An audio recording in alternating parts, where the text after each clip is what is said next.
जय हिंद दोस्तों, कैसे हैं आप सब। स्वागत करता हूं आपके इस अपने अमेजिंग चैनल सक्सेस ज्वाला पर।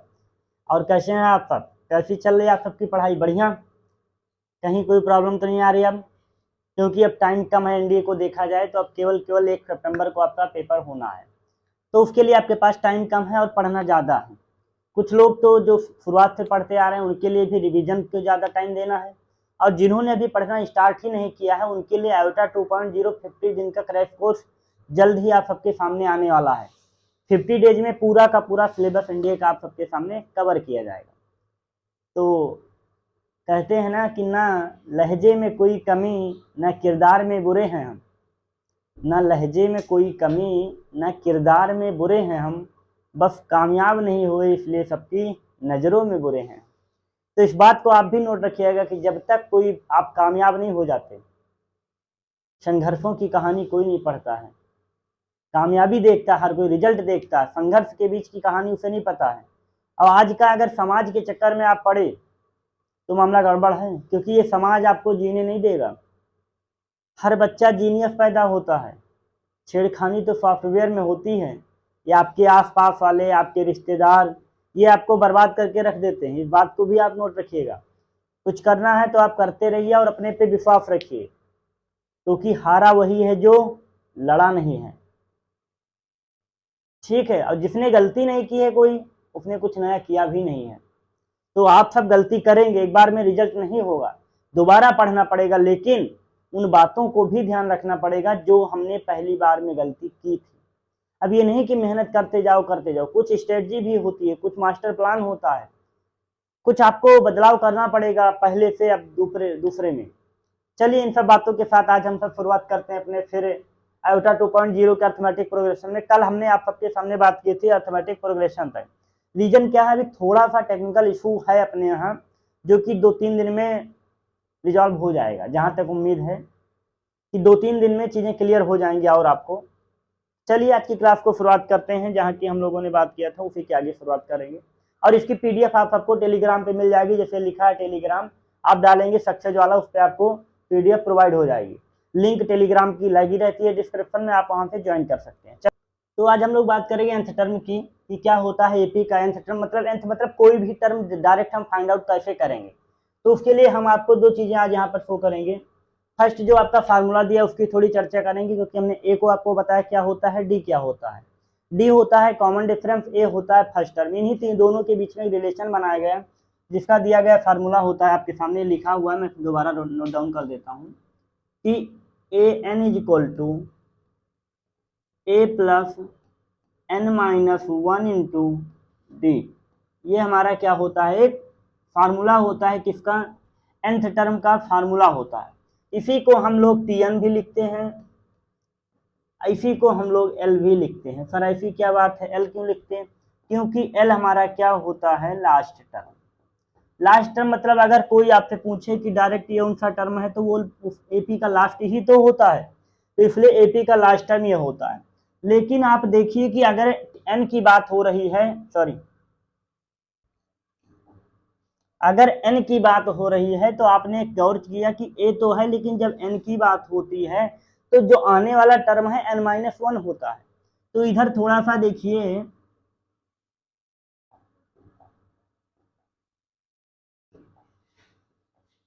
कि अगर a1 चाहिए तो क्या होता है, फर्स्ट टर्म a।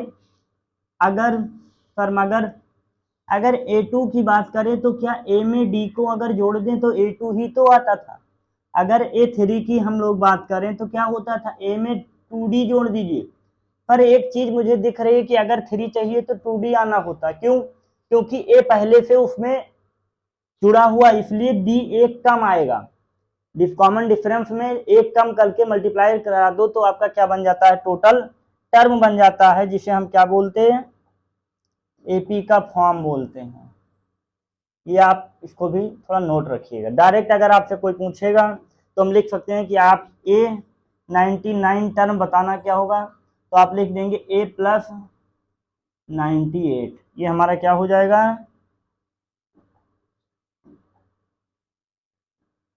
ये हमारा क्या हो जाएगा, 19 टर्म हो जाएगा। बातें इतनी आपको समझ में आई होंगी। ये एन टर्म से हम इस पे डायरेक्ट एक एग्जांपल की बात करते हैं कि कैसे हम क्वेश्चन को सॉल्व करेंगे।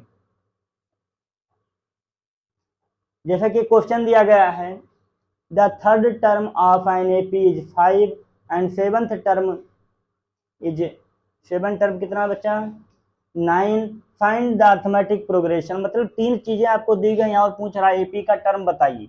मतलब A3 आपको दिया गया कितना है, 5 है, और A7 आपको दिया गया है वो कितना है, वो A9 है, सॉरी 9 है। अब अगर चाहें तो हम इसको कुछ कर सकते हैं, क्या सर, देखते हैं। A+2D लिख सकते हैं इसको, क्या लिख दीजिए सर, आप नहीं मान रहे तो। इक्वेशन फर्स्ट हो गई। इसको लिख सकते हैं A+6D इक्वल टू 9, इक्वेशन हमारी सेकंड हो गई। अब इन दोनों इक्वेशन को हम माइनस करेंगे। क्या लिखेंगे यहाँ पे नोट में, equation second minus equation first. तो लिखिए A+6D equal to 9, A+2D equal to 5। Both sign change हो जाएंगे, A हमारा कैंसिल आउट हो जाएगा, 4D इक्वल टू हो जाएगा 4, तो D इक्वल टू क्या हो जाएगा 1। मतलब D की वैल्यू क्या आ गई 1। अब इसी D की वैल्यू को put on the equation first, तो क्या हो जाएगी वैल्यू A+2D इक्वल टू 5, मतलब A+2 इक्वल टू 5, तो A की वैल्यू क्या हो जाएगी 3। मतलब अपन लोग को A मिल गया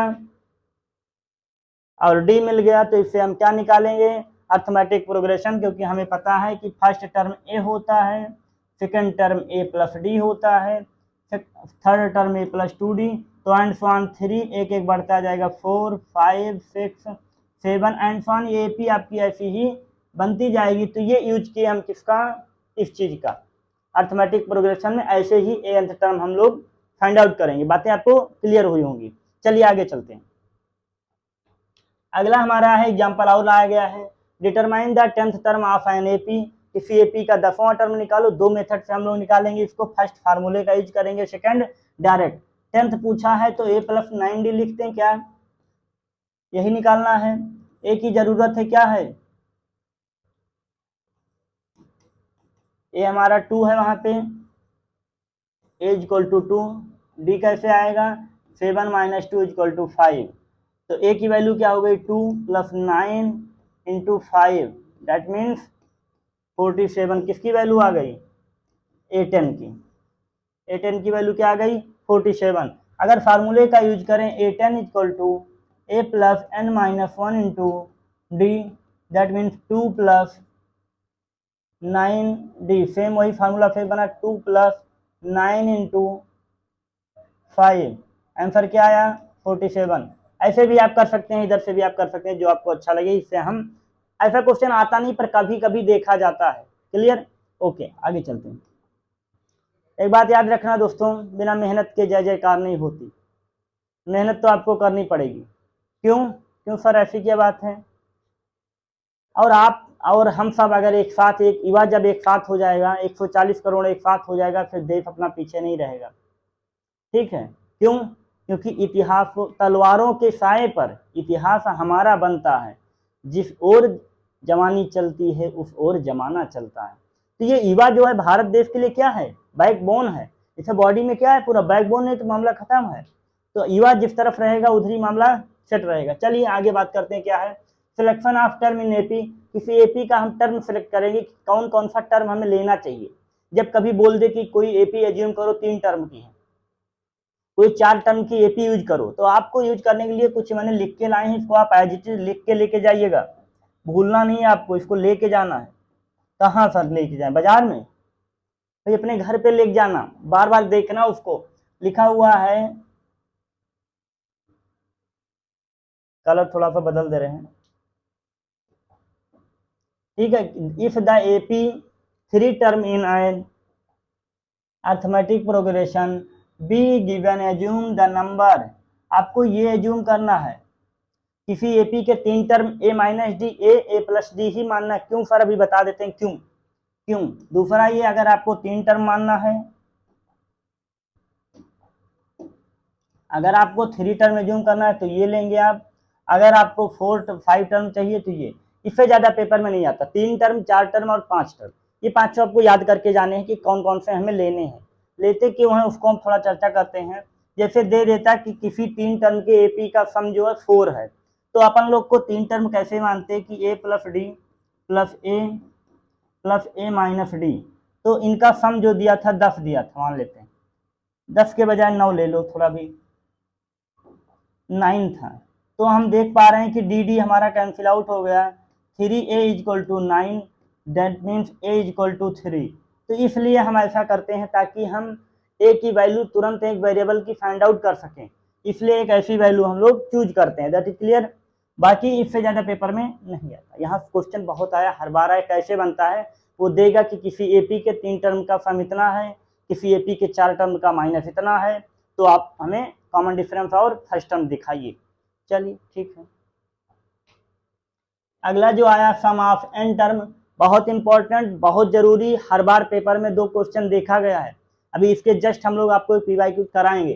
क्या होता क्या है कि आपको जो आपने एपी निकाली, सीक्वेंस आपने पढ़ा, जब इन्हीं सीक्वेंस को हम सम करते हैं, माइनस करते हैं, तो कैसे निकालते हैं सम पे, तो उसका एक फार्मूला है। इसको डिनोट करने का जो तरीका होता है वो Sn होता है। Sn equal to n/2 2a plus n-1 into D, ये हमारा क्या होता है, फार्मूला होता है, जो कि क्या होगा, किसी भी सीरीज का सम निकालेगा। उसके बाद इसी में अभी आप थोड़ा सा अगर गौर करें तो सर बताइए कुछ और, इसको हम 2a को a और a लिख दें क्या, कोई समस्या? बिल्कुल नहीं sir. a plus n-1 into D.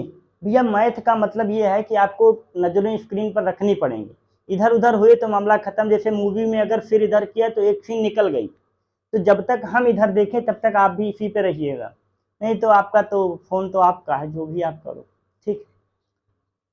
तो इधर हम अपने लोग अभी पढ़ के आए कि इसको हम कुछ लिखते हैं, एल लिखते हैं, तो क्या हम ऐसा लिख दें n/2 a प्लस एल, बिल्कुल लिख दीजिए। ये कब यूज करेंगे सर, जब ये लास्ट टर्म से पूछेगा फार्मूला, तब कि किसी का लास्ट टर्म दिया हो और फर्स्ट टर्म दिया हो तो उसका सम निकालिए, तो a प्लस एल यूज करेंगे हम। अब इसी के साथ डायरेक्ट हम इस पर क्वेश्चन ऐड कर लेते हैं, जो कि बहुत फेमस क्वेश्चन था, पीवाईक्यू में आया था NDA फर्स्ट 2022 में। कैसे दिया था, उसने दिया था कि F9 is equal to F11, ये उसने क्वेश्चन दिया था, और पूछा क्या था हम लोगों से कि S20 की वैल्यू बताओ क्या होगी। NDA फर्स्ट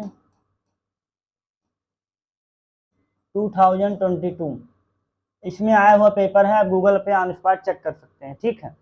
कैसे इसको फाइंड आउट करेंगे, आप बहुत आसान तरीका है, आपको सम का फार्मूला लिखना है और क्वेश्चन फाइंड आउट करना है।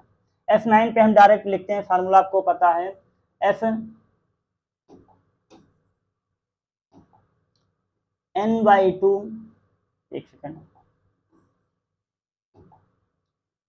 n/2 मतलब 9/2, 2a plus 9-1 into D equal to 11/2 2a plus 10d, इधर वाली लाइन लिखेंगे तो 9/2 2a plus 8d equal to 11/2 2a plus 10d। अब अगर आप गौर करें तो यहाँ से 2 अगर कॉमन ले लें तो ये और ये कैंसिल आउट हो जाएगा, तो बचेगा क्या, 9 ब्रैकेट में a प्लस 4d, इधर अगर बात करें तो 11a प्लस 5d, क्या किया है, 2 कॉमन लिया है, क्या 2 कॉमन लिया है,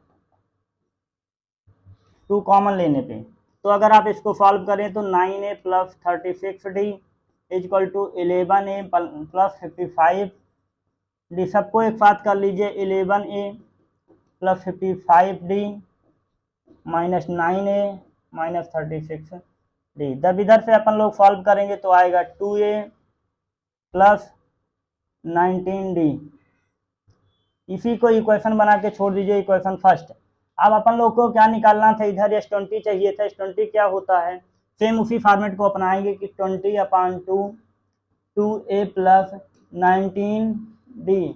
अब आप ध्यान दीजिए कि इसकी वैल्यू अभी आपने निकाली है क्या, अरे इसकी वैल्यू अभी आपने निकाली क्या, 0 सर, जीरो निकाला है तो क्या इतने की वैल्यू क्या हो जाएगी, जीरो। और आपको पता है किसी भी नंबर में जीरो का मल्टीप्लाई करने पे आंसर क्या आता है, जीरो आता है सर। तो क्या ये आपसे एनडीए पूछा है, बिल्कुल ये एनडीए का आया हुआ क्वेश्चन है, आपको विश्वास करना है। क्या इसमें कुछ और जादू हुआ है, कुछ नहीं, केवल सम का फार्मूला लिखा है एंड नोट कर दिया हमने। तो यहाँ से एक बात आपको नोट बनानी है, क्या सर, नोट में आपको ये लिखना है कि यदि S A plus S B, sorry, अगर आपको एक कॉम्बिनेशन दिया जाए कि S A is equal to S B और देन पूछा जाए S plus A B is equal to क्या होगा, दैट इज क्लियर। तो आप इसको डायरेक्ट लिख दीजिएगा जीरो, बिल्कुल आप लिख दीजिएगा इसको जीरो, क्या लिख देंगे, जीरो।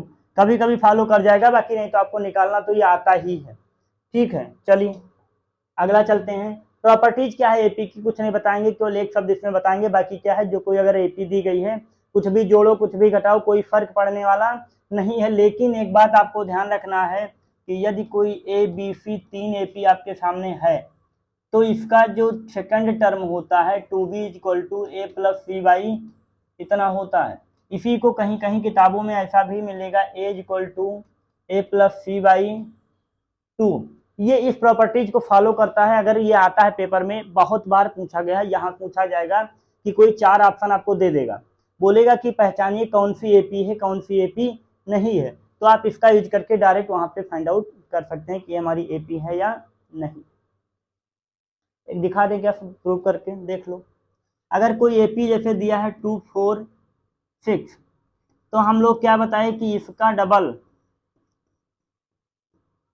इन दोनों के सम के इक्वल है, तो है लो बस। इसलिए ये प्रॉपर्टी फॉलो करेगी आपकी वहाँ सीक्वेंस में भी। चलिए आगे चलते हैं। अगला जो दिया गया है अर्थमेटिक मीन। अर्थमेटिक मीन क्या होता है कि जैसे कोई 2 टर्म आपको दिए गए हैं, जैसे दे दिया आपको 3 और दे दिया 11 और बीच का सेकंड टर्म आपको नहीं दिया, तो आप कैसे निकालेंगे, वही सेम जो अभी हम पढ़ के आए हैं वहाँ से, कि इनका a प्लस लास्ट टर्म को जोड़ दो और 2 से डिवाइड कर दो, बीच वाला टर्म आ जाएगा। तो a की value 3 plus 11 upon 2 equal to 7, मतलब बीच का टर्म क्या आना है 11, मतलब a plus b by 2 equal to am। am आपका स्टैटिक का टॉपिक, अर्थमेटिक मीन में भी पूछा जाता है चीज़ें, बस इससे ज़्यादा इसमें कुछ नहीं। अर्थमेटिक में कुछ अगर और आपके क्वेश्चन बचे तो उसको हम लोग आगे सॉल्व करेंगे। और देखिए लास्ट स्लाइड आ गई। थैंक यू बच्चों। तो इसके साथ आप सबको थैंक यू, और आप लोग भी प्रैक्टिस करिए। अर्थमेटिक के सारे कॉन्सेप्ट हमने आपको बताए, जो आपको लगे कि हाँ बच्चे हैं, अभी हम और PYQ लेके आएंगे आपके सबके सामने। पहले कॉन्सेप्ट फिर क्वेश्चन, क्योंकि पहले आप चढ़ना सीखिए फिर दौड़ना आप सीख जाएंगे। तो चलिए हम लोग आज की क्लास को एंड करते हैं और मिलते हैं फिर अपने अगले सेशन में। अगर कुछ टेक्निकल प्रॉब्लम आ रहा है तो धीरे धीरे 1-2 दिन में सॉल्व हो जाएगा, परेशान नहीं होना है। ठीक है बच्चों, नमस्कार, जय हिंद।